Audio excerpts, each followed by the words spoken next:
बेवहाय माने प्रथम फार्स्ट माने सेरफांगुरि नेपालपारा बिसिडिसिनि आन्दाराव एबार बोसोरनिफ्राय फार्स्ट माने मोसौ बाजार खुलिनानै होफैबाय बहुद माने गोजोननाय मोनबाय माने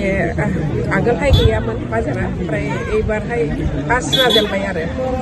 टेन्डाराथ' जानानै थांदों 18 जुनावहाय दा जोङो माने दिनैनिफ्राय माने जों अपेनिं खालामनानै होबाय आरो जोंनि बे दतमा ब्लकआव खयथासिम मोसौ बाजार खुलिनाय जागोन मोनथाम दङ जोंनि आन्दाराव दतमा ब्लकनि आन्दाराव रामपला जाहैबाय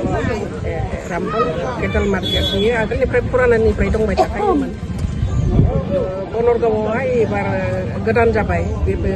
50,000 बेबो ब्लक लेभेलाव जादों आरो नैबे जाहैबाय नेपालपारा आरो रामपला बिटिसि माबायावहाय टेन्डार जादों आरो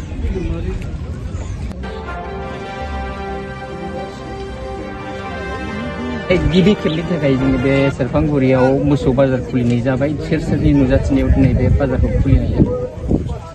धन्यबाद नोंथांमोननिसिम जोंनि नेपालपारा सेरफांगुरि गौहाटनिफ्राय दा आङो खोब गोजोननाय मोन्दों मानो होननानै बुङोब्ला बै जोंनि माबा लकडाउननिफ्रायनो जोंनि बाजारा जोबनानै थांदों ओरै नर्दार्न पार्टआव रामपुर जिल्लायावल' दंमोन फुराना बाजार बेबो जोबनानै थांदों दा गोबांथार रायजो राजाफ्रा बिनि सायाव भुक्तभोगि जानानै थानांदों दा जों रायजो राजानि साननायखौ गिबिनिफ्रायनो जोङो सानबाय थाबोदोंमोन बाजारखौ बोखांफिननांगौ गौहाटखौ जों खुलिफिननांगौ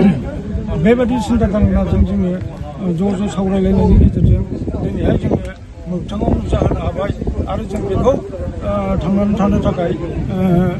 रायजो राजानि गेजेराव जोङो हाबै बुंनानै बे बाजारखौ जोङो फोथांनायाव कमिटिया स्ट्रं आरो जोङो लोगोसे बिभिन्न जायगानि बेफारिफोरखौ लेंहरनानै जोङो नैबे जायगायाव नुजानानै फाननाय बायनाय खालामनो थाखाय जोङो बिथांमोनखौबो जों खावलायगोन आरो प्रशासननि बेलायावबो जोङो बिथांमोनजोंबो जगाजग खालामनानै जे जोङो बिटिसिनि आन्दाराव जे गौहाटखौ खुलिफिनहोबाय दा बे गौहाट खुलिना मोननायाव जों खोब गोजोननाय मोन्दों दा गतिके जाहाथे फाननाय बायनाय लांनाय लाबोनायाव प्रशासननिफ्राय जेबो उसुबिदा खालामा बिनि थाखायबो जोङो प्रत्येक थाना थांनानै जोंनि गोदान हाथाइ खुलिनायखौ जोङो बिथांमोननो इनफरमेसनखौ जों बिजोबगोन जाहाथे जोंनि फाननाय बायनाय आरो लांनाय लाबोनायाव जेबो उसुबिदा जाया नोंथांमोननि बे मोसौ बाजार खुलिनायनि मेइन उद्देश्य थांखिया बिनि मेइन थांखिया जाहैबाय दिनैहाय गामियाव रायजो जानाय मानसिफ्रा दाउ अमा मोसौ मोसाजों जरित अट'फोरखौ जरित दङ दा बेखौ फिसिनानै जुदि मार्केट खालामनो मोनाब्ला फाननाय बायनाय जायाब्ला बे फिसिनायनि मुल्य जेबो थाया दा गतिके गामियाव थानाय जोंनि आइ आफा बिथांमोनहा बे सर्सजोंनो गाव गावनि गथ' गथायखौ लालन फालन खालामनो माबा गथ' गथायखौ फोरोंनायाव जथेस्थ' जोङो हेफाजाब मोनो ओंखायनो जोङो बे दाउ अमा मोसौ फारौ फिसिनाया जाहाथे जोंना स्ट्रंसिन जायो रायजो राजाजों क्लस रिलेसन लानानै बाजार थायोब्लासो जिनिसफोरखौ फिसिनो आरो बिनि उचित मुल्यखौ मोनोब्लासो जोंनि आइ आफा रायजो राजाफ्रा गोहो मोनो बिदिबा रायजो राजानिसिम जोंनि बर' रायजो राजानिसिम मा फोरमायनो सानो आं बेखौनो फोरमायनो लुगैयो जे दिनैहाय गोबांथार जायगायाव मिथियाखै बे मिडियानि गेजेरजों जाहाथे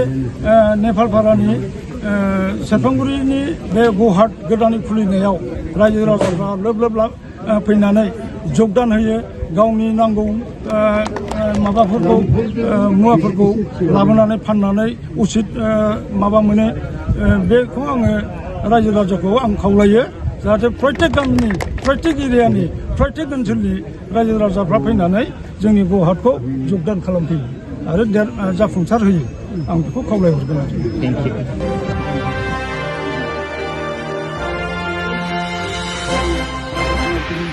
बाजारा माबायदि सोलोंदो बाजाराथ' गोदान हिसाबै मोसौआबो बुरजा गाखोखादों नोंथाङा मा बुंनो सानो जोंनि दैदेनगिरिफोरखौ आंथ' साबायखर मोनबाय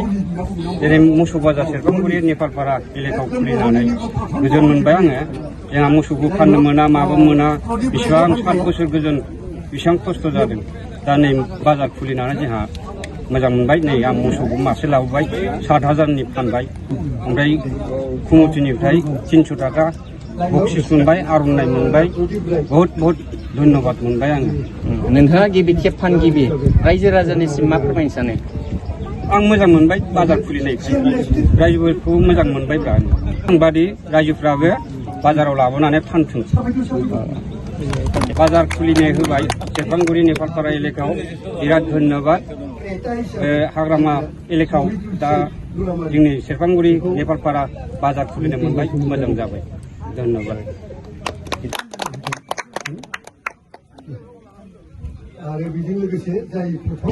ভাল লাগছে বহুত ভাল লাগছে তাতে আর আমার হাকামা স্যার তাতে বাজারগুলা আরো ভালো করে চলাবার দেয় তাতে কি করে রাস্তাঘাটে কোনো অসুবিধা যাতে না হয় আর যেন মানুষগুলা গরু বেচা করিবার লাগে সবাই পয়সার দরকার হয় এবার ঠেকা হয় বেচাবার না পায় বহুত অসুবিধা হয় এবার ল'ৰা ছোৱালী পরিবার কারণে পয়সা না পায় গৃহস্থ মানুষ এটা কারণে বহুত অসুবিধা পাইছে এখন বাজার খুলছে বহুত ভালো লাগছে এই সেরফাংগুড়ি বাজার কিরকম হবলাই তুমি বিচাই ভাল বাজার খুলিবার লাগে ভাল হবার লাগে আরো এতে ডেভেলপ হবার লাগে সেরফাংগুড়ি এলাকাটা ভালো হবার লাগে রাইজো রাজার কি পাবো মানে জন্য খুব ভালো রাজার কারণে বহুত ভালো গরিব মানুষ